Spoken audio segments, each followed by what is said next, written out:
Otra semana más estamos de nuevo con vosotros en la tele de los escolinos y como siempre emprimamos con la sección de les nueses noticias, donde dos neñas del Colegio Baudilo Arce, Claudia y Victoria, falarán de noticias bien prestoses. Escuchailes con atención porque de veres son muy interesantes.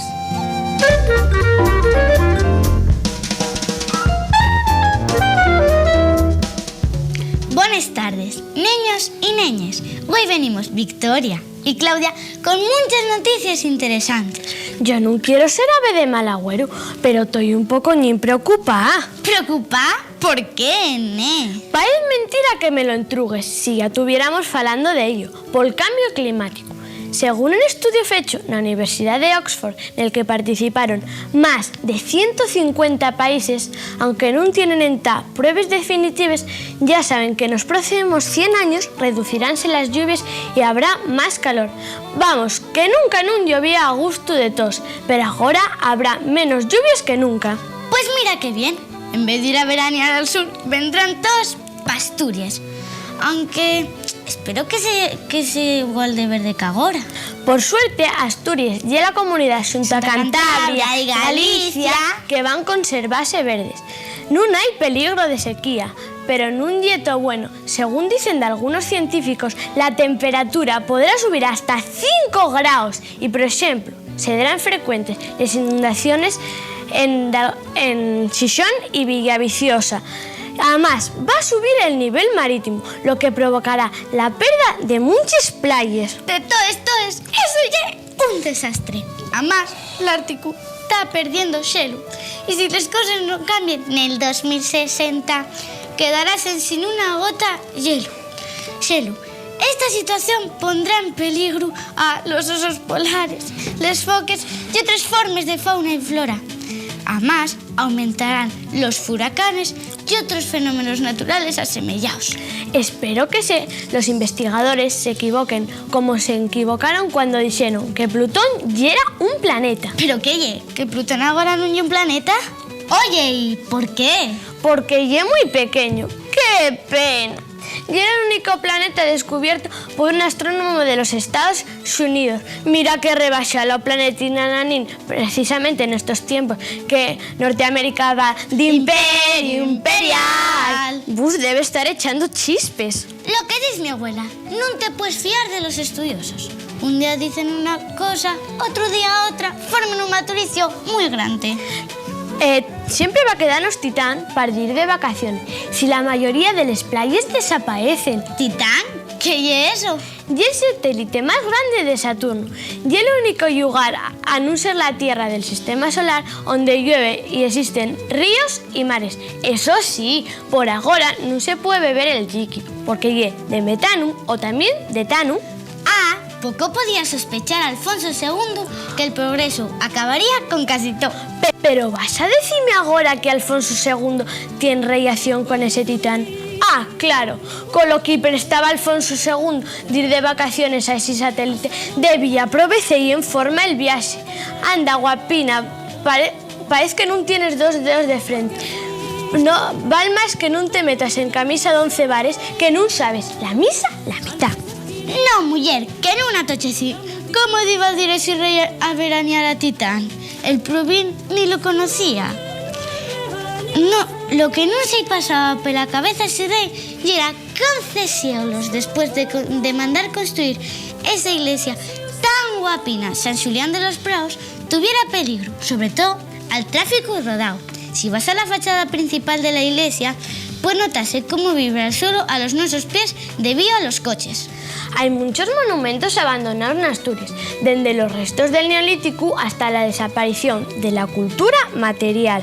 Por desaparecer, desaparecen hasta las cabañas de los pastores. Esto es una yaceria y lo peor es que no costaba mucho igualar la situación. Por ejemplo, la iglesia prerrománica de San Julián de los Praos uno de los edificios altomedievales más importantes de Europa, puede llegar a desaparecer por no robar 20 metros a la fábrica de armas. Tocónos debemos quitar fiero este asunto, tocónos vivir en un mundo que calla per todos los llaos. Tendremos, como dice mi abuelita, que dir a les plantes. Mira, la ruda todos los males cura. La cirigüeña, de 7 males, ye dueña. No sé si esta situación de no tener sensibilidad hacia lo nuestro podrá curarlo les plantes. Vámonos cambiar esta situación. ¿Será verdad, tal como dicen unas investigaciones, que las secuencias de nuestro ADN que coinciden con el de los rates, pitos y perros, y por eso no somos tan humanos como creemos? Con toda seguridad que sí. Los humanos tendríamos que cambiar en tantas cosas. ¿Y cómo? Escucha, más de la mitad de los españoles opina que a los niños hay que darles algún tortazo. Y el 71,3% dice que hay que dar glallios a los más pequeñinos. A mí parece que tan equivocados. Necesitamos más besos y caricias para ser más maduros, seguros y confiados. Al parecer, la piel está cargada de sentimientos de los que nadie tendría que estar privado, y menos un niño que no reciba más abrazos y besos será más agresivo y frío y tardará más en enmaurecer. Por eso la gente va por mal camino. Visto lo que decía yo a la mi mamá cuando me castigara por dar una patada a un niño muy faltoso del otro curso. La culpa no era mía. Lo que no sabía la mi mamá era que la culpa era de ella por no darme más abrazos y besos cuando yo era pequeñina. Anda, val más que calles que estás fuera bolos. Tú sentiste campanes y no sabes dónde. Si quieres desendolcar la creatividad para poder decir disculpes más convincentes, tienes que dormir más, según dice una investigación fecha en Alemania. Pues con este consejo sobre las zonas de sueño despidímonos. No sin antes decimos que para la próxima semana volvemos con más noticias. ¡Un beso y talleu!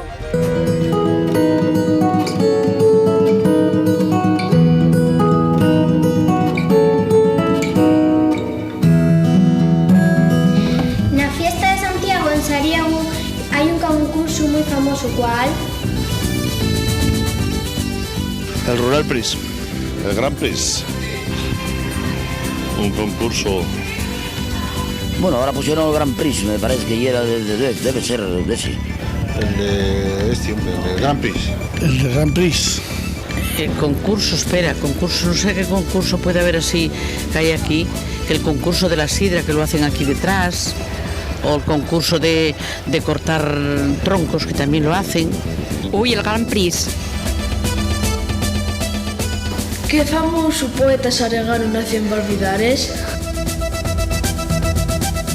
Uy, así que no lo sé ya. ¿Me coges ahora descolocado en Valvidares? Pues no lo sé. Pues no tengo ni idea. No me acuerdo ahora. Son los de Oviedo, pero no me acuerdo yo ahora mismo cómo se llamen. Hostia, no me acuerdo, mano. Eso no sé. Antón Valvidares. ¿Qué premio muy importante logró este año Sariego? Ojo, pueblo ejemplar, joder. Uy, tengo una duda ahora mismo.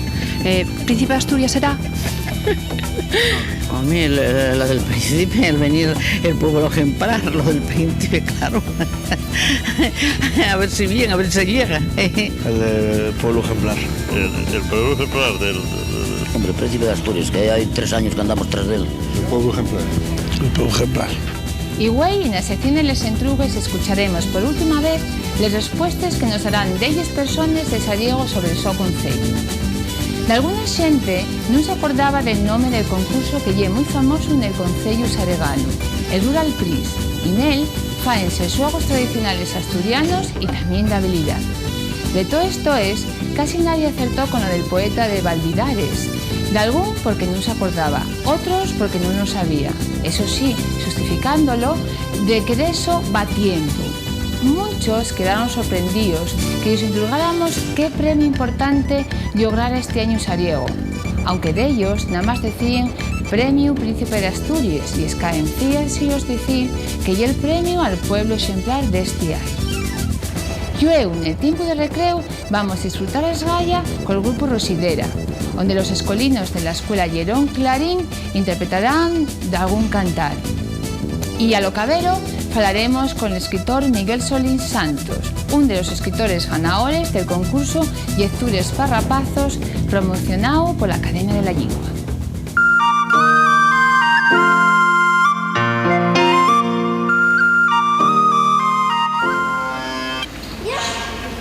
La media vuelta de Cangas de Narcea.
Hoy está aquí con nosotros el ganador, un de los ganadores del concurso Lectures Parrapazos, convocado por la Academia de la Lingua, como todos los años, de este año 2006. Y tenemos también aquí a dos neñes, a Claudia y a Almudena, que van a echarme un gabito a entrevistarlo. Miguel, y es licenciado en Biología.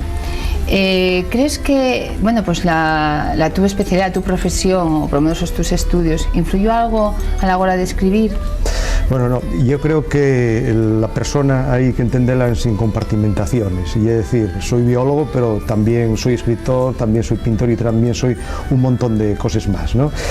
Y en ese sentido sí lo que puedo decir es que la biología pude emplearla en ciertos cuentos, da un carácter ecológico al personaje, un personaje que empleaba ahí años, hay 20 años, que se titulaba Ñuberu, y entonces tocaba temas como podía ser la implantación de los eucaliptos en Asturias o la cacería de animales y todas estas cosas dentro del prisma de la biología, dentro del prisma de la ecología, y también el antimilitarismo. Luego en ese punto hay una pequeña confluencia. Vinculado al Concello Bable de Debatiempo, cuéntanos un poquitín esa trayectoria. Sí, bueno, yo acuérdome además del día y todo, el Día de la Cultura del año 75.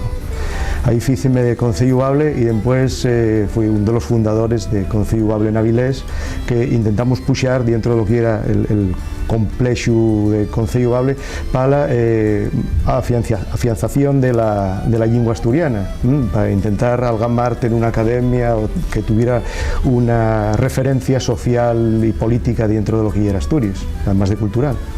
No solo escribes cuentos, sino que también tienes novelas, ensayos, pero sí que parece una influencia o que te presta el tema mitológico, falaste antes de Ñuberu, y una pena que no tengamos aquí el premio, pero bueno, esperen publicarlo para viento, sí, así, para viento sinero, y llámase La Guaxa. La Guaxa, sí. Bueno, cuéntanos un poquitín eso, el papel de la mitología, quién es La Guaxa, ¿pretendes desmitificarla? Sí, precisamente, hay una serie de mitos en Asturias, como es La Guaxa, guaxia, y ñugueros, son los busgosos, etcétera, etcétera, que hay un material folclórico yo creo que es perinteresante. Ay, a los niños a los niños ¿A vosotros gustamos la mitología? Sí, un montón, De todos modos, lo que hay que hacer es emplear esa propia mitología para desmitificarla y emplearla como un elemento más cultural, tradicional, pero dándole un caltero, una huellada nueva.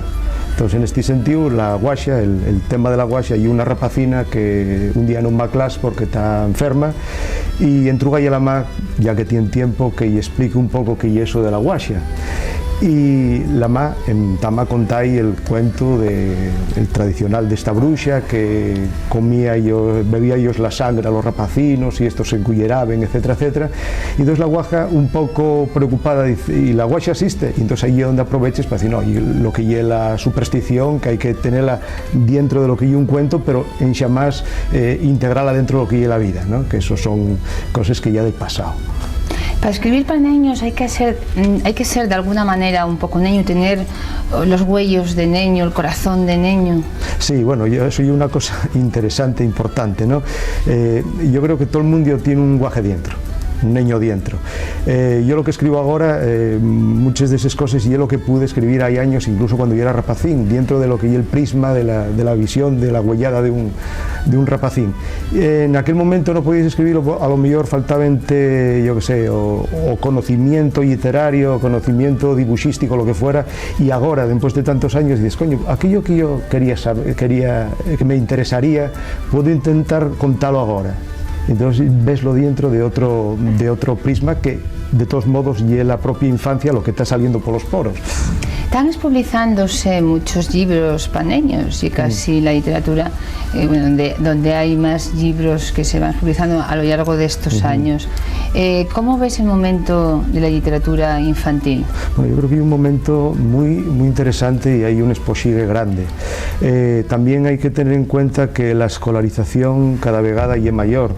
Lo ideal sería que precisamente toda la población asturiana, todos los niños, tuvieran lengua asturiana en los institutos o en los colegios, ¿no? Y que se tomara ya como una cosa normal, normalizar la vida en asturiano. Y eso, algámase, dando un pasín más que ya no depende precisamente ni de los cuentos ni de la escuela, sino depende del calter político. Y es decir, necesitase ya dar el salto a la oficialidad de la lengua. Ese es el problema. Mientras no se dé el salto a la oficialidad o la cooficialidad, seguiremos siempre nadando entre dos aguas. Y al final los medios de comunicación y la propia sociedad puede terminar enclollándonos a nosotros mismos. ¿Pueden competir anguaño los libros, los cuentos con la televisión, con el ordenador, con la PlayStation, con internet?